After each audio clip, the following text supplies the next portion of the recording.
বিকেল 5:30, দৌলতিয়া 3 নম্বর ফেরিঘাট। সাধারণ এক বিকেল মুহূর্তেই রূপ নিল এক বিভীষিকায়। ওনার কি নাম? চারদিকে শোরগোল, আতঙ্কে ভরা চিৎকার, চোখের পলকে একটি বাস, তার ভিতরে থাকা 45টি প্রাণ আর হাজারো স্বপ্ন নিয়ে তলিয়ে গেল পদ্মার অতল গহ্বরে।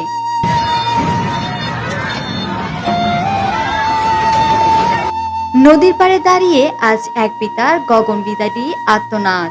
রাজবাড়ী যুবক শরীফ, স্ত্রী, বোন আর ছোট মেয়েটি অলৌকিকভাবে নদী থেকে ফিরে এলো। ফিরেনি তার কলিজার টুকরো 7 বছরের ছেলে সাবির, ফিরেনি আদরের 11 বছরের ভাগ্নি সোহানা।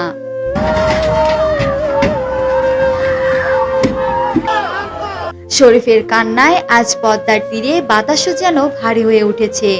কান্না জড়িত কণ্ঠে গণমাধ্যমকে তিনি বলছেন, আমার টাকার দরকার নেই, আমার আর কিচ্ছু লাগবে না, শুধু আমার কলিজার ধনদের লাশটা আমাকে ফিরিয়ে দিন। আমার সব শেষ হয়ে গেছে, শুধু ওদের মুখটা একবার দেখতে দিন।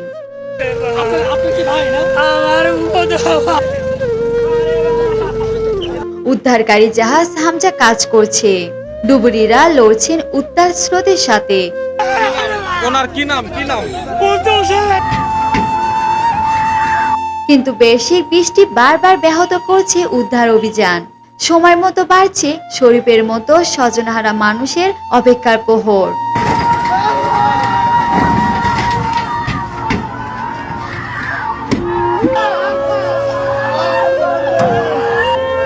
সময় যত বাড়ছে শরীফের মতো স্বজনহারা মানুষের অপেক্ষার প্রহর ততটাই দীর্ঘ আর যন্ত্রণাময় হচ্ছে।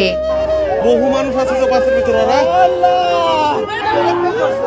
একটি দুর্ঘটনা আর তছনছ হয়ে যাওয়া একটি সাজানো সংসার। নিরাপদ সড়কের দাবি আমাদের দীর্ঘদিনের, উদ্ধার করা হয়েছে। কিন্তু কালকের এই রক্তভেজা ফেরিঘাট আবারও আমাদের চোখে আঙুল দিয়ে দেখিয়ে দিল আমরা কতটা অসহায়। রুমানা আমিন, চ্যানেল 10।